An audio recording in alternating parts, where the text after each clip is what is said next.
présente Olivier Pull, je suis professeur donc à l'IFCE sur le site de l'École nationale de l'équitation depuis 20 ans. Je m'occupe particulièrement du perfectionnement pour les enseignants. On appelle ça les stages optimisés les compétences techniques et pédagogiques. J'ai présenté donc dans les galas pendant 10 ans un cheval aux longues graines et donc tout naturellement, je fais des formations à l'école pour tous les élèves de l'école sur ce travail et je ferai des démonstrations cet après-midi, notamment comment on peut se servir des longues graines dans le débourrage des jeunes chevaux et justement au niveau des préventions des risques. C'est très intéressant de passer sur, je veux dire, ce travail qu'on connaît bien. Par rapport à ça, je me suis toujours intéressé au cas des chevaux qui posaient des problèmes de comportement. On appelle entre guillemets des chevaux difficiles, mais ils sont rendus difficiles par l'homme, ils ne sont pas difficiles à la base. Donc je me suis intéressé de me dire, tiens, comment on peut faire pour rendre ces chevaux un peu plus faciles dans les interactions. Alors je vais me servir de l'exemple de ce cheval qui s'appelle Red d'Agemont. Je vais le présenter tout à l'heure. Et tout naturellement, par rapport à ce travail-là, notamment sur ces chevaux compliqués, je suis allé faire le DU que dirige Martine Osberger à l'université de Rennes. Et ça m'a apporté beaucoup de connaissances, comme elle a pu vous les présenter tout à l'heure. Et c'est ces connaissances qu'elle vous a présentées que j'ai mis en pratique, justement, avec ce cheval. Donc je vais vous présenter ça et je vais vous parler un peu plus du coup des renforcements que j'ai mis en place, notamment les renforcements positifs primaires, les renforcements alimentaires qui m'ont aidé justement à motiver un peu plus ce cheval qui posait des gros problèmes de comportement. Alors, je n'ai pas l'habitude de me servir de ça, voilà. Donc il faut savoir voilà, que le dressage d'un cheval est fait en fait d'une succession d'apprentissages. Ce n'est pas d'aujourd'hui, on voit une gravure de M. Pluvinel, qui était donc le professeur de plusieurs rois de France, notamment Louis XIII. Le cheval doit comprendre qu'il doit réaliser une action précise par rapport à un ordre du cavalier.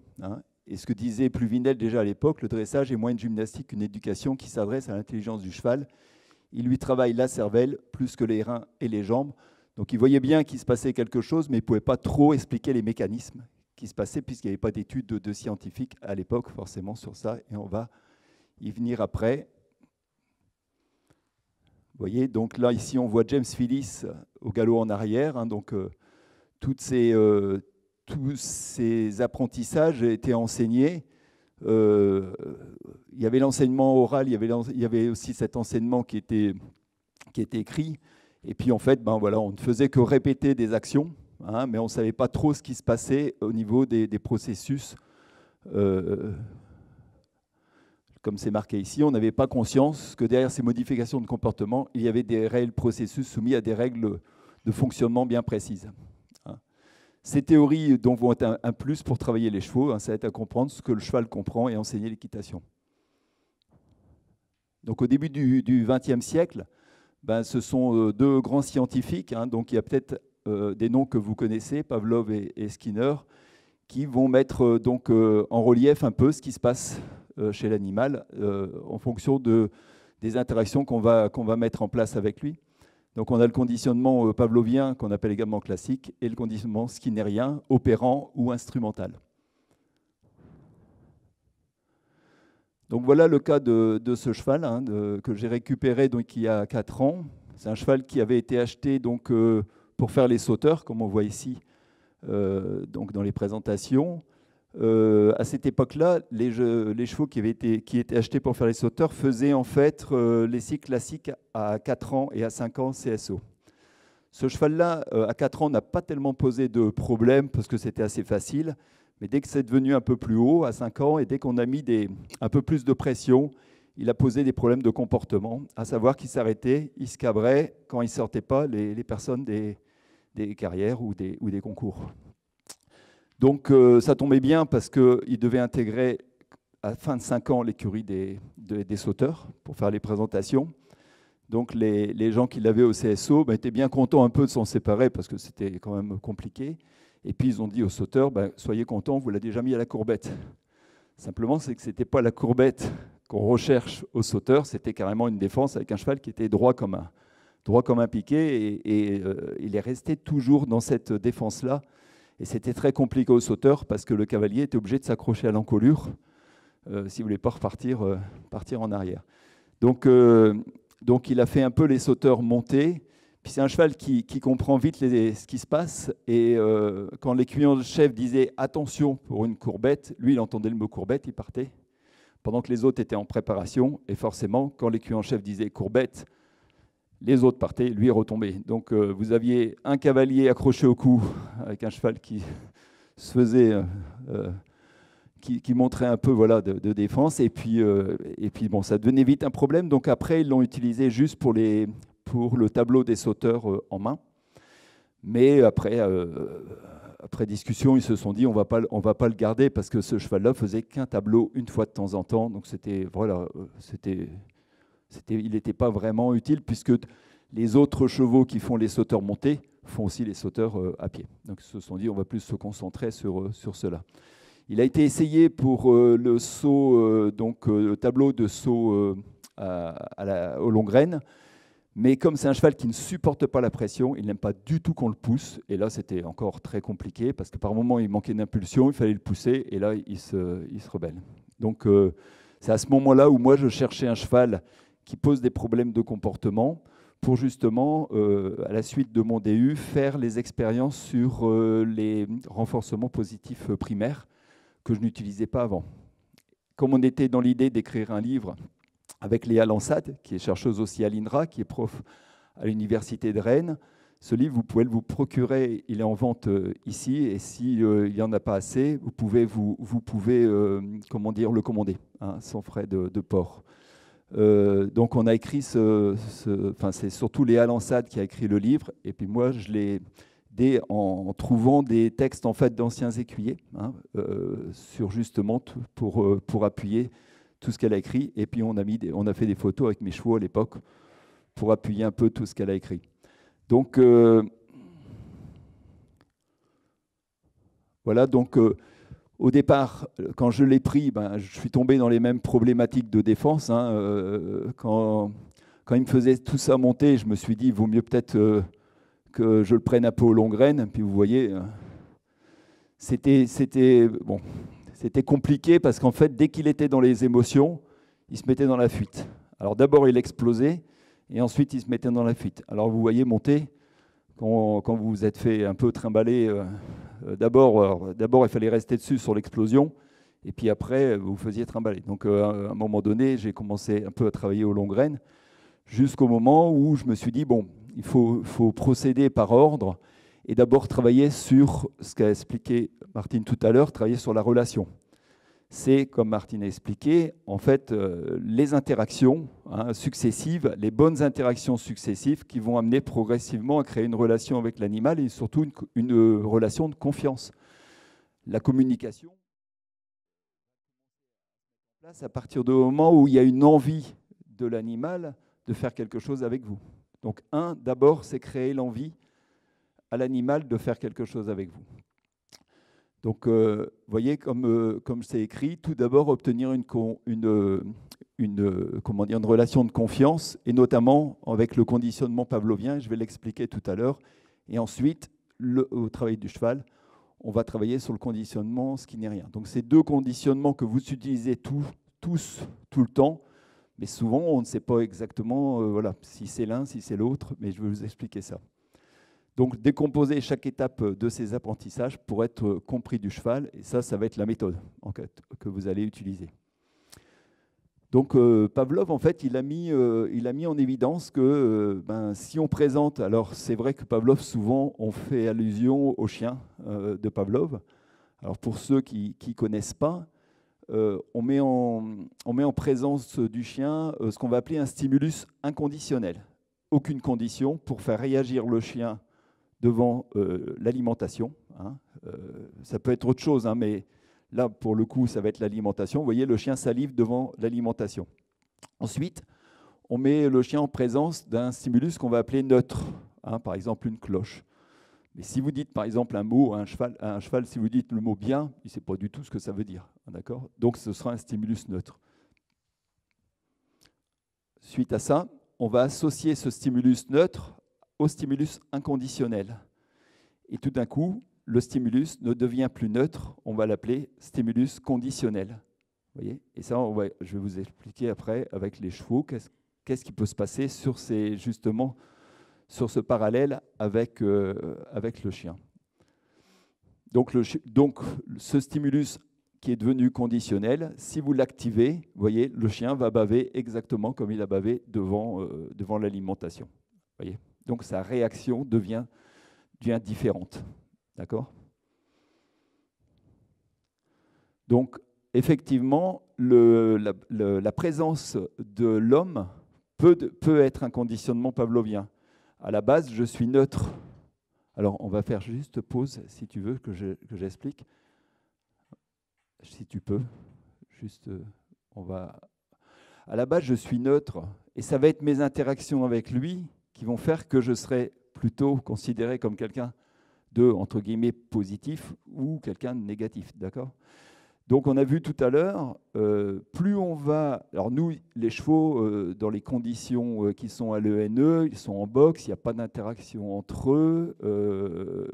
Ce n'est pas l'idéal, je veux dire, comme on l'a vu tout à l'heure, hein, au niveau du conditionnement du cheval. Donc, si je veux créer une relation avec lui, je vais lui proposer, en fait, des besoins.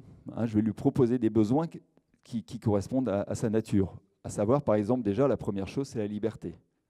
D'accord ? Si je ne le fais pas, il reste en boxe et il est monté. Et ensuite, je le remets au boxe. Donc, régulièrement, ce cheval est mis en liberté dans les manèges quand les paddocks sont pris ou il va au paddock. On peut lancer la vidéo. Donc ça va être travailler sur, justement, ma relation qui établira la confiance.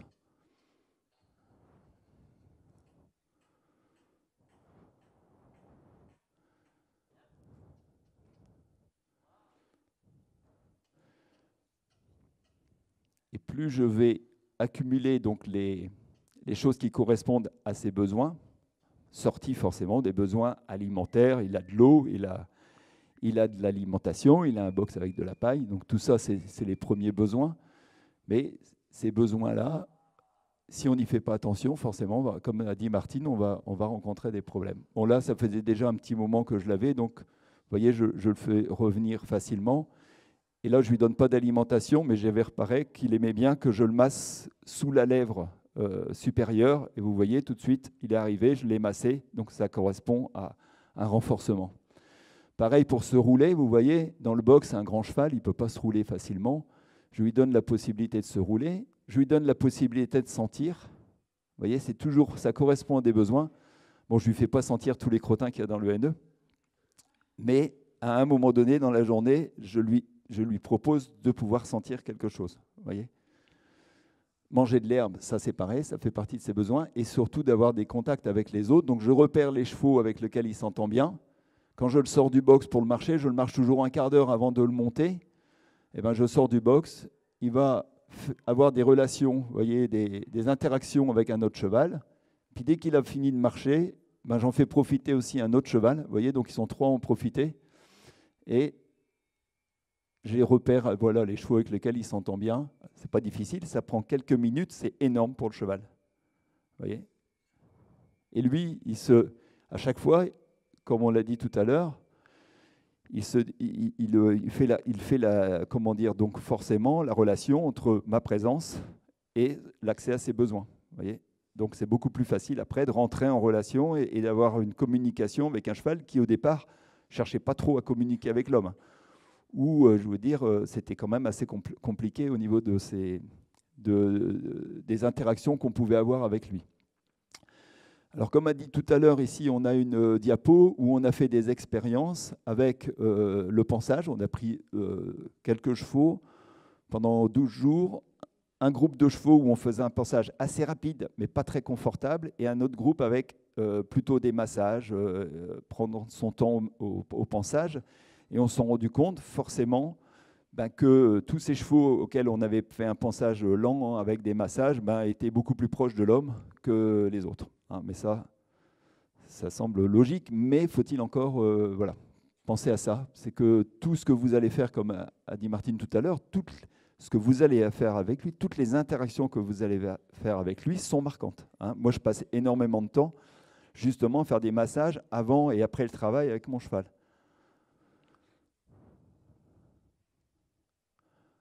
Alors ici, oui, qu'est-ce qui s'est passé? On va juste... ça, c'est ce que j'ai mis en place au départ. Vous voyez, quand j'avais le cheval qui se transformait en cerf-volant, je me suis dit, il va peut-être falloir penser à faire autre chose. Donc, en fait, je l'ai pris en main et j'ai fait des kilomètres, des kilomètres, des kilomètres à pied pour en fait qu'il s'apaise par rapport à l'environnement extérieur. L'environnement extérieur était très compliqué pour lui. Donc, au départ, j'étais enfilé avec une longe et puis j'ai essayé de tenir le cheval quand ça partait dans tous les sens jusqu'au moment où j'ai obtenu ça. Vous voyez, un cheval complètement relâché, en confiance dans les éléments extérieurs. Le cavalier qui l'avait avant m'avait dit « ne sors pas tout seul dehors, c'est impossible, c'est trop dangereux. Dès qu'il est dans les émotions, il explose et puis il part. » Alors moi, j'ai travaillé ça en main, vous voyez, jusqu'au moment où le cheval est complètement décontracté. Ça semblait logique et beaucoup plus en sécurité. Alors on y passe du temps, mais on le regagne à la fin, hein, parce que c'est des journées d'hôpital en moins. Hein, vous voyez ? De toute façon, ça se termine à l'hôpital à un moment donné. Hein. Donc après, c'est un choix. Je préfère passer du temps à marcher à côté de lui, et puis qu'à un moment donné, vous voyez, le cheval s'apaise, se met en confiance avec moi, et puis on va pouvoir voir la vidéo suivante, ce que ça a donné. Pardon. Alors là, je ne sais pas si j'ai sauté une... Ça, c'est la même... Attends. C'est après celle-là, peut-être. Alors normalement, j'ai une vidéo. Repasse en a. Attends. Repasse celle d'avant. Voilà, il y en a deux. C'est celle-là, oui. Je me disais, il y a bien une vidéo qui montre en fait le résultat. Là, je suis sur la carrière d'Orgex à l'ENE. C'est une carrière, c'était impossible de rentrer dans cette carrière. Il avait trop peur. Je ne sais pas ce qu'il avait vu là-bas, mais en attendant, c'était pas possible. Il vous trimballait. Donc après, justement, l'avoir promené en main, qui était rassuré, voilà ce que ça a donné après dans cette carrière. Quand j'ai montré ça à son ancien cavalier, il m'a pris pour Harry Potter. Hein. Il s'est dit, où est le truc? Et en fait, non, vous voyez, c'est juste tout naturel. Donc c'était quand même beaucoup plus agréable d'avoir un cheval dans cet état-là, vous voyez, en extérieur. Et après, moi, je travaille beaucoup le travail sur le plat, mais j'aime beaucoup travailler en extérieur et profiter des montées, des descentes et de travailler tous les exercices de dressage, mais dehors, sur les pistes ou sur... voilà. C'est beaucoup plus sympa, je trouve, pour le cheval que à chaque fois sur une carrière ou dans un manège. Surtout que ce cheval-là, il fait énormément de manèges puisqu'il faisait les sauteurs et le travail se passe souvent en manège. Le travail du cheval, donc on va parler du conditionnement skinnérien maintenant. Donc Skinner a mis en évidence en fait que si on met un stimulus, un signal, par exemple là ça va être une lumière, et qu'on fait faire quelque chose à l'animal, par exemple là ce sera avec une souris, de faire tourner la souris sur elle-même. Alors il va s'aider un peu peut-être d'un petit bâton pour lui donner un mouvement à faire. Et suite à ce mouvement, soit il va la récompenser par un aliment. On va appeler ça renforcement positif. Alors les renforcements positifs, comme l'a expliqué Martine tout à l'heure, ou les renforcements négatifs, il n'y a pas un jugement en fait, de valeur là-dedans, c'est juste un sigle. Plus, je rajoute, moins, j'enlève. Parce que souvent, quand je pose la question aux gens, ils me disent « positif, c'est bien, négatif, c'est pas bien ». Négatif, c'est ce qu'on fait tout le temps. Hein. On va mettre une pression de jambe pour partir, et puis quand le cheval va partir, on va arrêter la pression de jambe. Donc, le cheval sait bien qu'au moment où il a fait une action, on a enlevé la pression. Je vais fermer les doigts pour arrêter. Le cheval a une pression. S'il s'arrête, j'ouvre les doigts. Donc il va répondre, vous voyez, parce qu'on a enlevé. À chaque fois, il va apprendre quand on va enlever la chose. Donc c'est simplement le sigle moins. Voyez. Mais si vous posez la question aux gens qui ne connaissent pas, ils vont tout de suite vous dire « Ah oui, alors positif, c'est plutôt bien. Négatif, ils confondent même ça avec la punition. » Vous voyez, alors que la punition, c'est pour enlever un comportement. Et que tout ce qui est renforcement positif ou négatif, c'est pour apporter un nouveau comportement, pour apprendre quelque chose. Vous voyez? Alors que la punition, c'est pour justement enlever un comportement. Donc ça n'a rien à voir. Donc là, par exemple, le renforcement négatif, c'était qu'on mettait un jet d'air, vous voyez, obtenir une récompense ou éviter un renforcement négatif. On mettait un jet d'air et en fait, on enlevait ce jet au moment où l'animal avait fait son action. Voilà, donc on utilise toujours soit le renforcement positif, hein, et ça vous allez pouvoir repérer à chaque fois ce que vous faites comme renforcement ou le renforcement négatif. Hein. C'est une boîte à outils que cheval et cavalier ont tout intérêt à maîtriser. Et on choisit l'un et l'autre en fonction de l'exercice. Alors, comme je vais vous montrer, quand c'est des exercices très simples, j'utilise plutôt le renforcement négatif. Et puis quand c'est des exercices beaucoup plus complexes, où je veux vraiment donner au cheval tout de suite comment dire, le renforcement alimentaire, c'est un outil. C'est juste pour marquer, c'est un marqueur. Hein. Et quand je veux marquer le cheval plus précisément sur l'action qu'il a fait, ça peut être le début des changements de pied, par exemple, une action un peu plus complexe, là je vais utiliser l'aliment. Et je vais vous expliquer tout à l'heure les règles qu'il faut observer quand on va utiliser l'aliment, parce que là, il y a des règles à observer que beaucoup de gens ne connaissent pas et qui peuvent faire des grosses erreurs, justement. Et souvent, les gens n'aiment pas tellement utiliser l'alimentation parce qu'ils se disent le cheval va venir réclamer, le cheval va faire ci, peut-être il sera frustré si je ne le donne pas, etc. En fait, moi, je n'ai jamais rencontré de problème avec ce cheval-là parce que j'ai observé les règles qu'il faut mettre en place quand on utilise ce type de renforcement. Donc là, par exemple, extension d'encolure, c'est assez simple, c'est un renforcement négatif. On va mettre une petite pression en mettant la longe en Colbert, je pourrais vous montrer ça tout à l'heure. Alors là, par contre, non, c'était juste, il n'y avait pas une vidéo avant. Renforcement négatif, voilà. Voilà. Donc là, vous voyez, on a mis la longe en Colbert, on met une tension sur la longe et la réponse du cheval doit être l'extension, doit être d'aller vers le bas. D'accord? Donc on va apprendre le cheval à tendre ses rênes comme ça. Donc on le fait d'abord en main. Ensuite, quand on va mettre une pression en soutenant la main, le cheval va venir tendre ses rênes vers l'avant. Et ensuite, on va faire un transfert monté. On lève les mains vers les commissures des lèvres. Vous voyez, le cheval a tout de suite compris qu'il doit venir tendre ses rênes. Alors ça, c'était important pour ce cheval-là parce qu'en fait, comme il était dans cet état d'esprit un peu rétif, en fait, il lâchait la main. Il ne répondait pas aux jambes et il lâchait la main. Alors je vous dis tout de suite, pour faire de l'équitation, c'est un peu compliqué. C'est pour ça que je dis toujours, moi, aux gens, il faut faire aimer l'équitation aux chevaux. Pour ça, il faut leur donner l'envie d'apprendre. Hein, et les renforcements positifs alimentaires peuvent être un bon outil pour leur donner l'envie d'apprendre. Vous voyez, parce que ça les motive beaucoup plus facilement que, comme on l'a vu tout à l'heure dans l'exposé de Martine, que simplement le renforcement négatif. Ça, c'était pour l'extension d'encolure. Alors là, par exemple, un renforcement positif, c'est attendre. Là, je lui dis d'attendre. Vous voyez, ça ne provoque rien chez le cheval. C'est exactement le stimulus neutre, comme on a vu tout à l'heure. Si j'associe maintenant l'alimentation au mot « attend », voilà ce que ça va donner. Alors peut-être qu'à un moment donné, il a attendu par erreur, il est resté arrêté. Mais si à ce moment-là, je profite de ce moment-là pour lui faire un marqueur de le dire « c'est ça, attendre », le cheval va ensuite rester. Alors on peut mettre le mot qu'on veut, hein. Martine expliquait tout à l'heure, elle disait « reste ». Les gens disaient « reste » avec les jeunes chevaux, hein, au niveau du vermifuge ou du débourrage. Vous mettez le mot que vous voulez. Hein.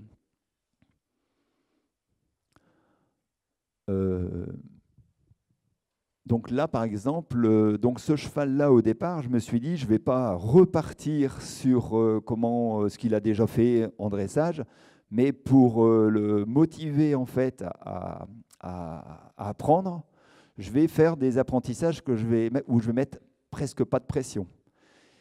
Et le fait qu'il apprenne, je vais travailler justement sur ses capacités de mémoire, hein, ses capacités cognitives, et comme ça, lui travaillera, mais sans avoir l'impression de travailler. Vous voyez ? Et c'est ça, et c'est ce transfert après de travail que je vais mettre dans le travail de dressage classique. Par exemple, là, ça va être de s'arrêter. Là, par exemple, je me suis dit, je vais lui apprendre à s'arrêter rien que sur le souffle. D'accord ? Donc, il faut toujours associer le nouveau signal que vous voulez mettre en place à ce qu'il connaît déjà.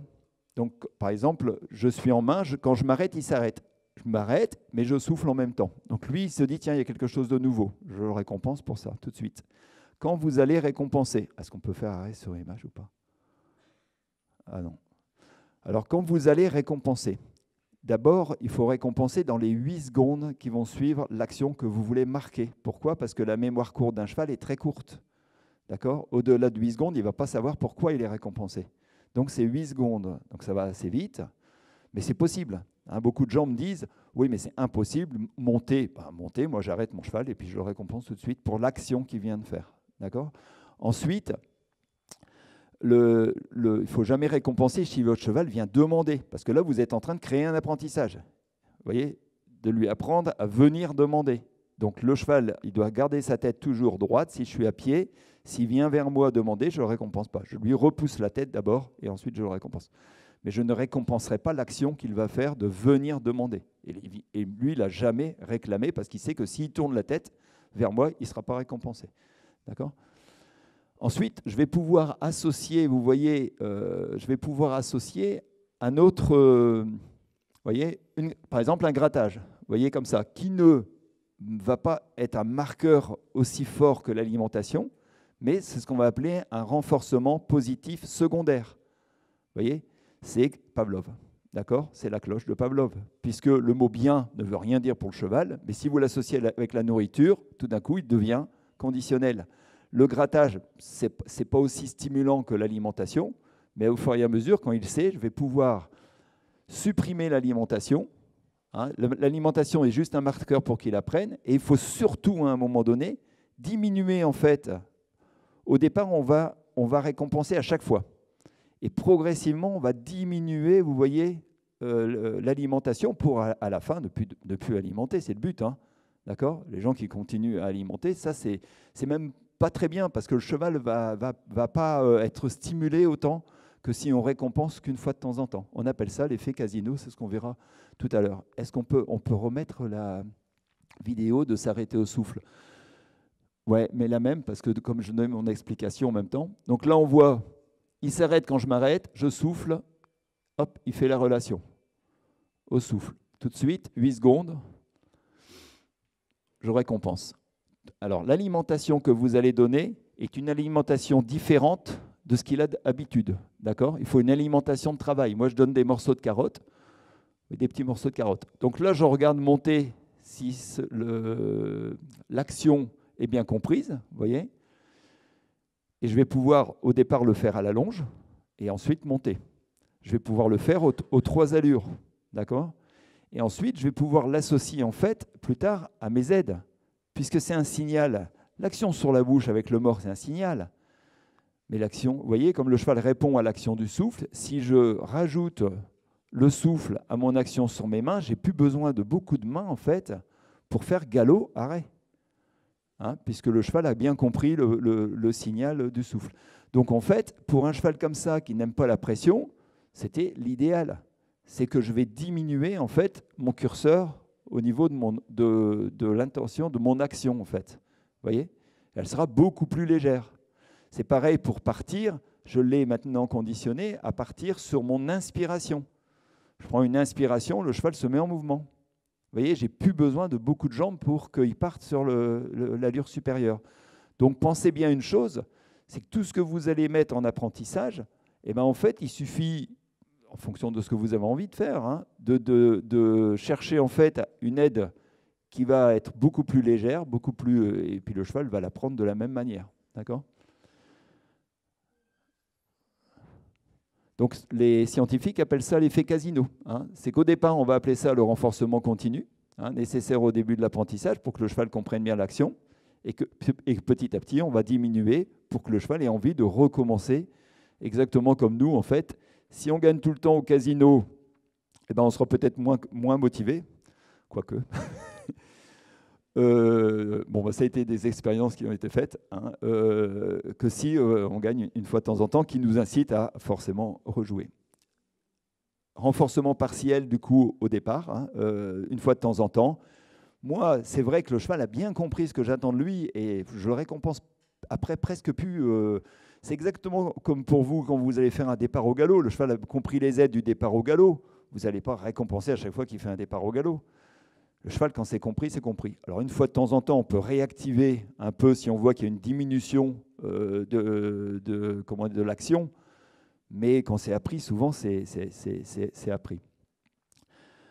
Donc, j'insiste sur le fait que vous ayez un aliment de travail, hein, pour que le cheval fasse bien la différence, voyez, entre cet aliment-là et un aliment qui va être distribué gratuitement. S'il a cet aliment d'une manière gratuite, je ne vois pas pourquoi il va faire quelque chose si c'est le même aliment. Alors forcément, l'aliment peut changer en fonction de l'animal. Moi, j'ai donné des petits morceaux de carottes, il aime bien ça. Si vous voyez qu'il n'aime pas la carotte, vous essayez d'autres aliments. Hein. Je trouvais que l'aliment qu'on vend dans le commerce, qui est un aliment sec, restait pâteux et restait longtemps dans la bouche. Moi, je voulais qu'il soit absorbé rapidement, vous voyez, et que ça ne reste pas tous ces petits bonbons secs qu'on vend. À un moment donné, ça reste assez pâteux. Alors du coup, ça reste longtemps en bouche. Moi, ce que je voulais, c'était absorber rapidement pour marquer, en fait, vous voyez, l'action. Donc là, vous voyez le cheval lorsqu'il faisait ensuite que les présentations en main, hein, là sur la croupade. Donc vous vous imaginez que quand il faisait des croupades comme ça, j'avais l'impression de sauter dans le gué de badminton. Hein. Mais surtout quand j'étais pas prévenu.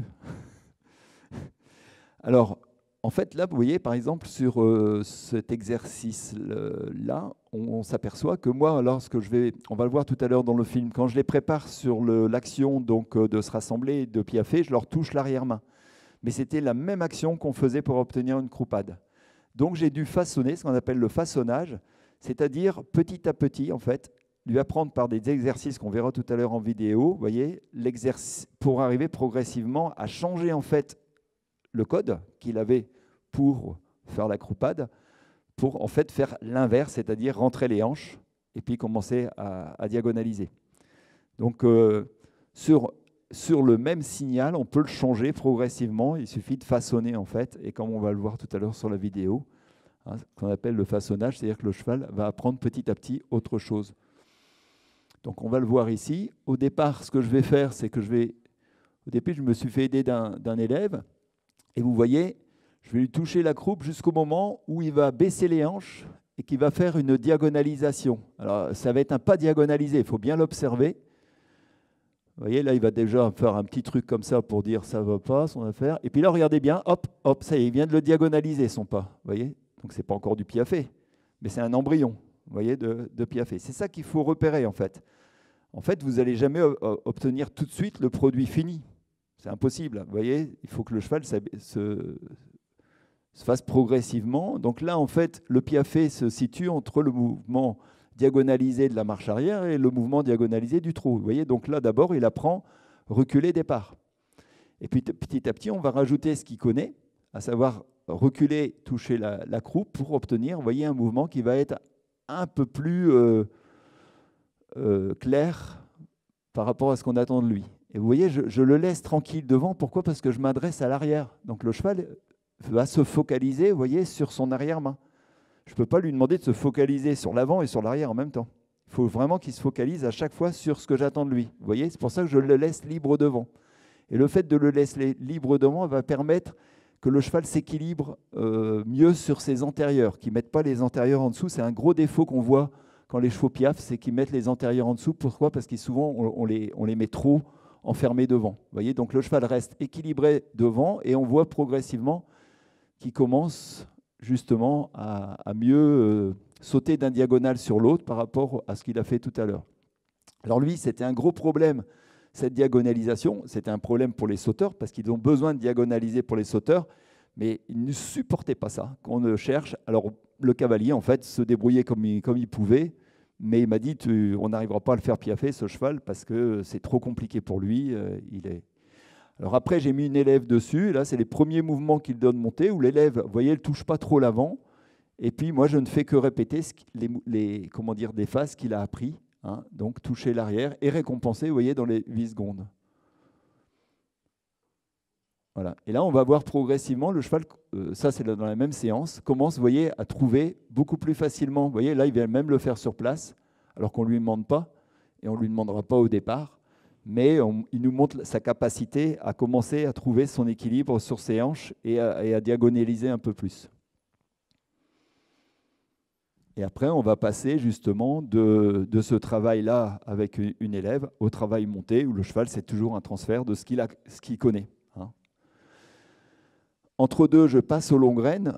Je vous ferai des démonstrations tout à l'heure, notamment pour préparer les chevaux et pour les débourrer, notamment pour le contact avec la main. Et là, je vais lui apprendre, vous voyez, avec ma rêne extérieure, à engager son postérieur intérieur. Donc j'ai une action en même temps que le membre, avec ma rêne extérieure. Je vais tendre quand le membre est au sol et je vais détendre au moment où le membre se lève. Et le cheval, progressivement, comprend cette action et va mettre, vous voyez, son postérieur légèrement sous la masse sur l'action de ma rêne droite. Je n'ai pas besoin de le pousser, il comprend ça. Donc je peux l'emmener après dans les épaules en dedans. Et dans les épaules en dedans, je vais commencer à lui demander à se mobiliser un peu. Comme je suis derrière lui, ça lui rappelle exactement, vous voyez, la posture que j'avais tout à l'heure. Donc là, c'était vraiment les premières leçons. Et on va voir le cheval qui ne va pas piaffer, mais qui va commencer, vous voyez, à trottiner, en fait. Hein. Et si progressivement, on lui habitue à fléchir davantage et à sauter davantage d'un diagonale sur l'autre, ce piaffer-là, qui n'est plus un embryon, mais qui commence, enfin, c'est une diagonalisation qui commence... Eh ben, il va croître. Hein. Mais il faut observer, comme tout, ce que vous faites avec les chevaux. Il faut accepter au départ que ça soit un débutant dans l'exercice et surtout pas obtenir le produit fini. Hein, je vois des gens, tout de suite, ils veulent tout de suite, le cheval lève les membres et il faut observer une phase de croissance, hein, exactement comme la croissance d'un enfant. Hein. Au départ, voilà, c'est un bébé, ben là, c'est des bébés piaffés. Et puis après, on aura un piaffé d'adolescent et après, on aura un piaffé d'adulte, quand le cheval sera déjà beaucoup plus confirmé dans ce travail-là. Comme tout à l'heure, vous avez vu, je lui ai appris le mot « attends ». Je me suis dit, tiens, je vais pouvoir peut-être voir si le cheval peut comprendre ce mot-là sur des situations X. Alors regardez ce que j'ai mis en place.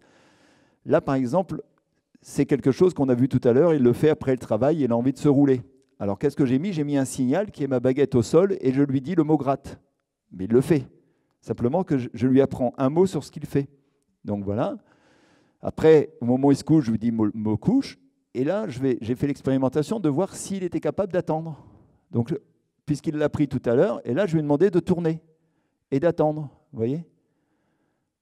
Donc, en fait, vous pouvez accéder après, si vous avez envie de faire du spectacle, etc., à un travail de renforcement avec justement la récompense pour qu'ils comprennent exactement, vous voyez, ce qu'ils doivent faire.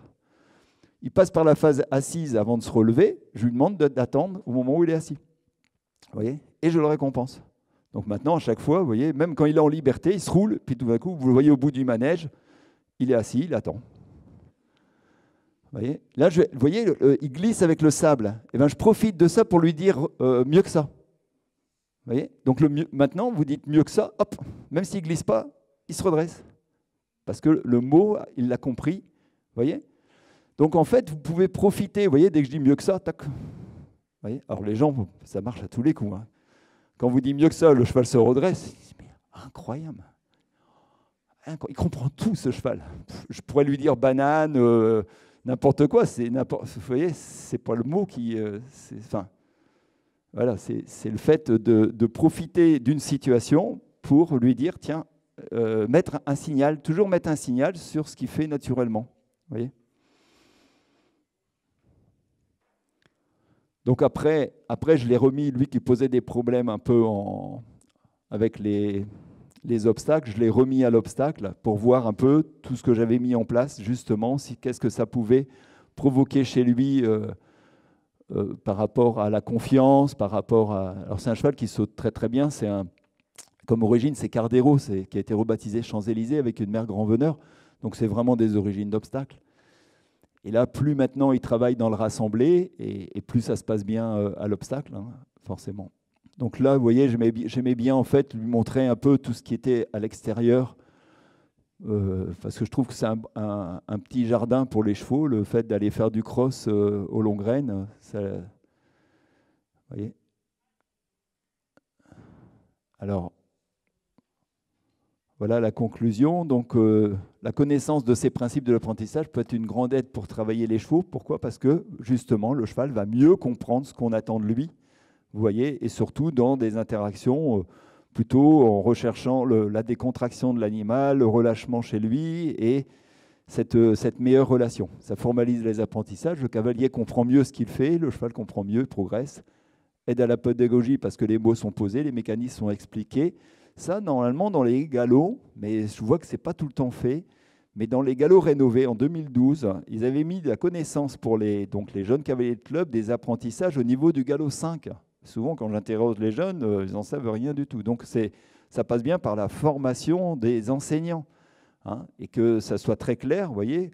Alors, si vous voulez faire profiter de vos amis de cette conférence, elle est visible sur YouTube, si vous tapez mon nom Olivier Pulse, ou si vous allez sur Equivode. C'est une conférence qui a été faite avec donc, ma professeure Léa Lansade. Lors, il faut regarder Journée éthologique. Hein, c'est marqué Journée éthologique sur YouTube et vous avez accès à ce PowerPoint. Donc si vous voulez le revoir, si vous voulez en faire profiter, vous pouvez trouver ça.